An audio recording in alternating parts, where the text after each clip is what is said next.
রঙ্গবতী রঙ্গবতী আইলো রঙ্গবতী রঙ্গবতী এ রঙ্গবতী রঙ্গবতী কনকলতা হসি পদে কুহল কথা। এ গান তো আপনারা সবাই জানেন, এ তো খুব পপুলার গান। গোত্র ছবিতে শিবপ্রসাদ এই গান ব্যবহার করেছেন এবং সেখানে ওম আর দেবলীনা এরা অসাধারণ একটা পারফরমেন্স দিয়েছে ওই সমুদ্রের বিচে। একটা দারুণ নাচ, খুব সুন্দর একটা, এবং এটা কম্পোজিশনটাও খুব সুন্দর সুরজিৎ করেছিল এবং সত্যি খুব সুন্দর একটা গান। কিন্তু কথা হচ্ছে গান তো হলো, গানের মানে তো বড় কঠিন, কারণ উড়িয়া ভাষায় আহ, গানের মানে বোঝা কিন্তু সত্যি কঠিন। তবে কি জানেন, আমি এই গানের মানেগুলো কিন্তু খুব পরিষ্কারভাবে আপনাদের বুঝিয়ে বলতে পারবো। কেমন করে সেটা পরে বলছি। এই গানের কথা হচ্ছে রঙ্গবতী ও রঙ্গবতী। রঙ্গবতী কথাটার মানে হচ্ছে যে যে একটু রং ঢং করে এরকম মহিলা, যারা নাকি একটু আহ, মানে নাকড়া টাকড়া করে এরকম ধরনের কোনো মহিলা, সেই মহিলাকে বলছে রঙ্গবতী রঙ্গবতী হসি পদে কুহল কথা, মানে হেসে হেসে তোমাকে একটা কথা বলছি। লাজ লাগে নই যাওছে মথা গো, মানে ওই যে বলছে কথা তার জন্য লজ্জায় মাথা নিচু হয়ে যাচ্ছে। লাজ লাগে নই যাওছে মথা গো, নাই করো কথা। অর্থাৎ বলছে যে লজ্জায় মাথা নিচু হয়ে যাচ্ছে, এখন এই আমার সঙ্গে এরম ভাবে ছলাকলা করে কথা বলো না। তো এই যে কথা, এই কথার মানেগুলো, এগুলো আমি প্রথম বুঝেছি কোথা থেকে জানেন।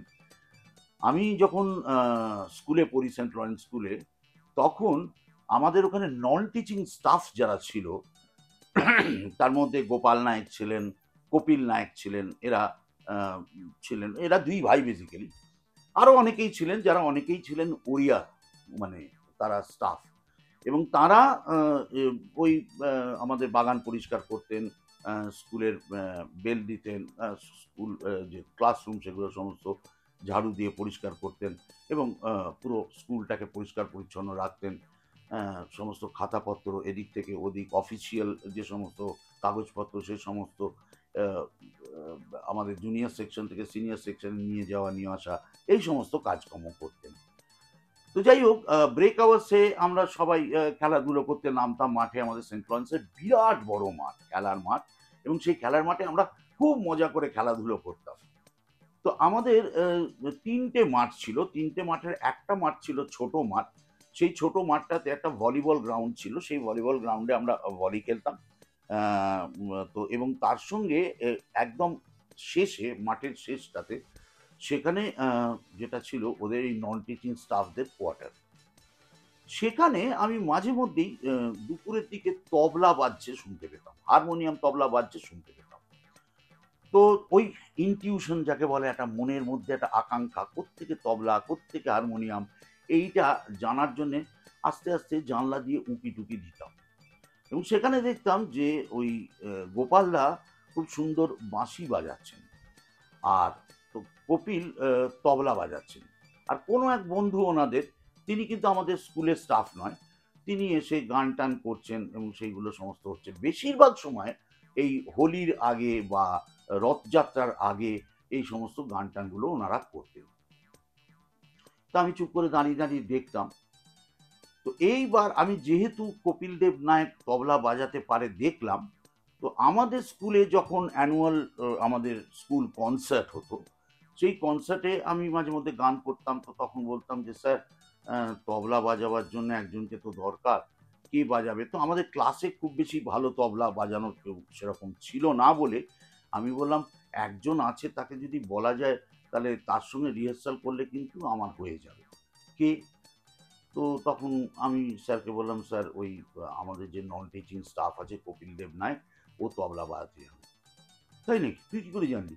স্যার আমি দেখেছি দুপুরবেলায় ওই লাঞ্চ আওয়ার যখন আমাদের হয়, ব্রেক হয়, টিফিন ব্রেক, তখন সেখানে দেখেছি আমি গিয়ে, ও তবলা বাজায়। তো ডাক ওকে দেখি। তো কপিলকে ডাকা হলো। কপিল বলল, হ্যাঁ স্যার। তুমি তবলা বাজাতে পারো? হ্যাঁ স্যার পারি। তা বেশ, তো তা খরা যে একটা গান গাইবে, তো সেটার সঙ্গে একটু বাজিয়ে দিতে পারবে? হ্যাঁ স্যার, চেষ্টা করতে পারি। আচ্ছা, চেষ্টা করিবাও দেখি, পারিব কি পারি না জানি, দেখিব। হ্যাঁ, তো দেখিব, তো দেখো তো বাবা।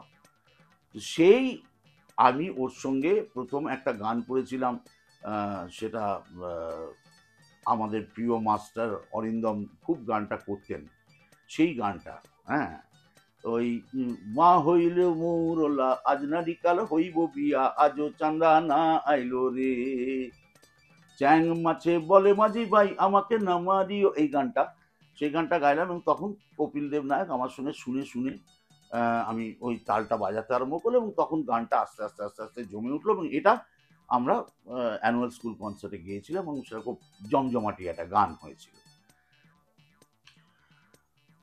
তো বন্ধুত্ব হয়ে গেল। তখন থেকে ব্রেক আওয়ার্সে মাঝে মধ্যেই আমি ওই ওদের কোয়ার্টারে যেতাম, এবং ওরা যখন গান টান করতো তখন ওদের সঙ্গে মিশতাম। তারপরে তোমার গলা তো খুব ভালো, কপিল দেব নায়ক আমাকে বলেছিল যে আমাদের কিছু গান শুনবে। আলা হ্যাঁ, সেই ওদের কাছ থেকে গান শোনা শেখা শুরু হলো। কিছু গান শিখেছি যে গানগুলো ভারী মজার, আমি মানেও সমেত আপনাদেরকে বলছি, সেটা শুনলে আপনাদেরও ভালো লাগবে। একটা গান হচ্ছে এডে বড় পিলা তু এড়ে টিকে কোনিয়া কিড়ি দবু তটে সিংহ পানিয়ালো মোহর হে বুকি কোনিয়া ঝুমুকা মালিলো মোহর হে বুকি কোনিয়া। এই যে গানটা হচ্ছে এডে বড় পিলা, মানে রংটা হালকা হলুদ এরকম গায়ের রং, কোনো এক মহিলাকে, হ্যাঁ, তার বয়ফ্রেন্ড বলছে এডে বড় পিলা তু এরে টিকে কনিয়া, কনিয়া মানে কন্যে, যে এই কন্যাকে বলছে তুমি তোমার রংটা খুব হলুদ হলুদ রং। মোহর হে বুকি কনিয়া, আমার বুকের কন্যা, মোহর হে বুকি কনিয়া ঝুমুকা মালিলো মোহর হে বুকি কনিয়া, যে তুমি যেরকম ঝুলে ঝুলে ঝুমে ঝুমে চলো, সেই চলাটার ইঙ্গিত করে বলছে মোহর হে বুকি কনিয়া। তো এ গানের একটা গান। কিছু আমি ভক্তিগীতি বা জগন্নাথের গানও আমি শিখেছিলাম। আসিথিলি কারিয়া তো দর্শন পাই রে, তোতে ছাড়ি জীবা কুম মন বরু নাই রে, আনন্দে হে বিমগন মোর গীত গাই রে, তোতে ছাড়ি জীবা কুম মন বরু নাই রে। আসিথিলি কারিয়া তো, মানে এসেছিলাম, কারিয়া, কারিয়া কথাটা বলে কালো চোখ যার, কারিয়া কালো রং যার, তো কারিয়া মানে জগন্নাথের কথা বলা হচ্ছে, যে এসেছিলাম জগন্নাথ, আসিথিলি কারিয়া তো দর্শন পাইরে, তোমার দর্শন পাবার জন্যে, তোতে ছাড়ি জীবা কুমো, তোমায় ছেড়ে যাব কোথায়, মন বরু নাই রে, আর মন অন্য কোথাও যায় না।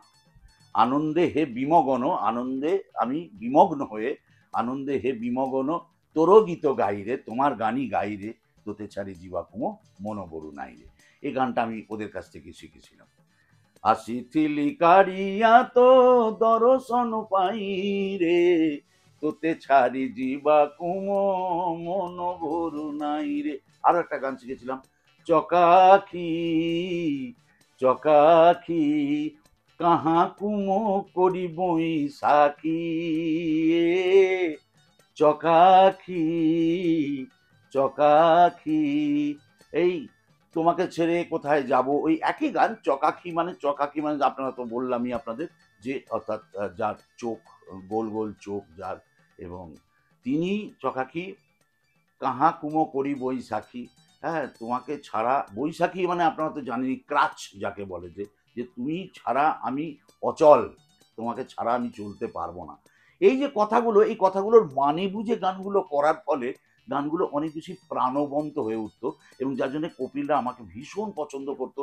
এবং সবচেয়ে বড় কথা, ওদের যখন অনুষ্ঠান হয়েছিল, সেই অনুষ্ঠানে আমাকে বলছিল তুমি যাবে আমাদের অনুষ্ঠানে গান করবে। আমার বলে কি বলো, আরে আমি তো উড়িয়া ভাষা অত ভালো জানি না, বলে তুমি যেরকম গাইছো তাতে তুমি আমাদের ওখানে অনুষ্ঠান খুব সুন্দর করতে পারবে। সে সমস্ত গান আমি তখন লিখেছিলাম, মুখস্থও করেছিলাম, কিছুটা কিছুটা মনে আছে, আবার কিছুটা কিছুটা ভুলেও গেছি। কিন্তু এই আমি ওদের অনুষ্ঠানে গিয়েছি, যাওয়ার পর ওরা খুব ওয়েলকাম করেছে, এবং আমাকে প্রচুর খাবার টাবার মিষ্টি টিষ্টি সমস্ত খাইয়েছে, প্রসাদ খাইয়েছে, ভোগ খাইয়েছে, এবং তার সঙ্গে আমি ওদের অনুষ্ঠানে গান করে এসেছি। এটা একটা একটা একটা সময় গেছে। এই জিনিসটা পরবর্তীকালে এমন হলো যেটা কি বলবো আপনাদের, যে আমার যখন ওড়িয়া ছবি থেকে বাংলায় সেটাকে ডাবিং করার প্রয়োজন হয়েছিল, এরকম অজস্র ছবি, তার মধ্যে একটা নাম অনেকেই হয়তো মনে করতে পারেন, যে ছবিটার নাম ছিল পুতুলের প্রতিশোধ। এই পুতুলের প্রতিশোধ ছবিটা যতখানি উড়িষ্যায় পপুলার হয়েছিল, তার চেয়ে বেশি বাংলায় হয়েছিল পপুলার ডাবিংটা। ডাবিং করা ছবি বেশি পপুলার হয়েছিল। এবং মজার ঘটনা, সে ছবির ডিরেক্টর ছিলেন কিন্তু আমাদের বিখ্যাত ডিরেক্টর রবি কিনাগি। তার ছবি আমরা ডাবিং করেছিলাম, এবং অন দ্য সেম ফ্রেম, একই ফ্রেমের মধ্যে পাঁচজন শিল্পী, পাঁচজন পুরুষ মানুষ, পাঁচজন শিল্পী। তার একজন হচ্ছেন যে মেয়ে নায়িকার বাবা, তিনি দেবেনবাবু, এবং নায়কের যিনি মামা, সেটা রাইমোহন, এবং তার সঙ্গে জয়ী।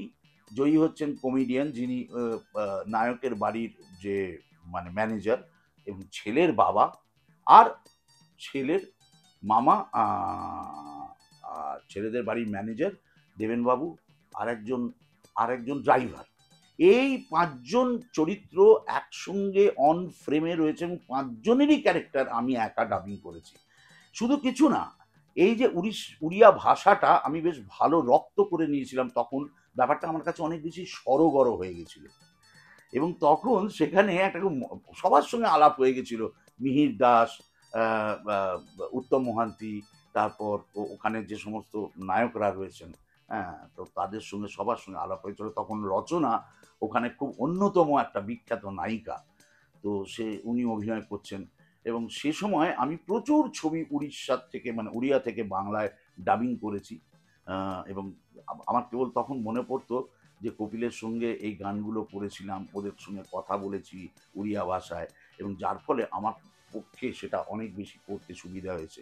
আপনাদের মনে থাকার কথা, তরুণ মজুমদারের একটা ছবি, সেই তরুণ মজুমদারের ছবিটায় যেটার নাম চাঁদের বাড়ি, সেখানে উনি, এই যে আমি উড়িয়া ভাষাটা মোটামুটি এরকমভাবে বলতে পারি, দেখার পরে তরুণ মজুমদার আমাকে এই চরিত্রটা অফার করেছিলেন, ওই রান্নার ঠাকুরের চরিত্র, যে একটা ওড়িয়া।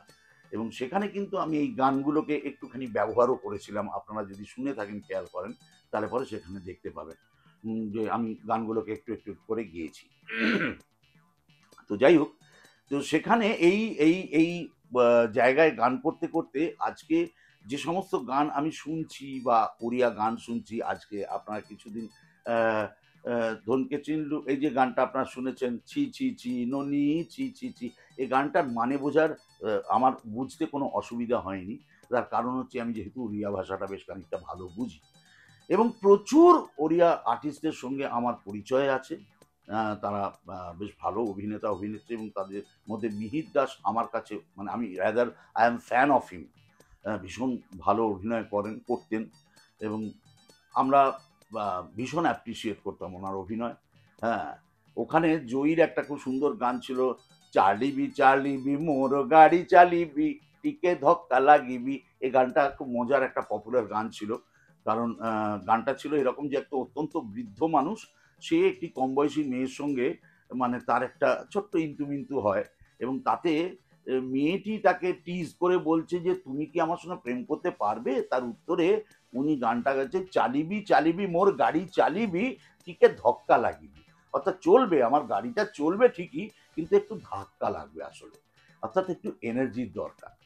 তো এই হচ্ছে আমার কি বলবো, যে এই টোটাল উড়িয়া জগতের সঙ্গে বা উড়িষ্যার সঙ্গে আমার একটা অত্যন্ত ওতপ্রোত ভাবে জড়িত, এবং ভীষণ আগ্রহী আমি এই উড়িয়া গানগুলো শুনতে, এবং পছন্দ করিও খুব, জানিও অনেক। এবং আমি আমার পরবর্তী নাটক, যে নাটকে আমি একটা নাটক লিখেছি, যে নাটকটার নামই রঙ্গবতী, সেই রঙ্গবতী নাটকে একটি ক্যারেক্টার রয়েছে, যে ক্যারেক্টারটি একেবারে পিওর একজন ওড়িয়া ক্যারেক্টার, এবং সেটা আমার মনে হয় যে আমি খুব প্রপারলি জাজ করে সেই ক্যারেক্টারটা করেছি, এবং it's a very important character. তো best wishes to all Odia শিল্পী যারা গান করেন, উড়িষ্যার গান, বিশেষ করে সম্বলপুরী গান শুনতে আমার ভীষণ ভালো লাগে। আর তার মধ্যে একটি গান হচ্ছে, রঙ্গবতী রঙ্গবতী এ রঙ্গবতী রঙ্গবতী কনকলতা, হসি পদে কুহল কথা, লাজ লাগে, লাজ লাগে, এ লাজ লাগে, নই যাଉছে মথা গো, নাই করো কথা।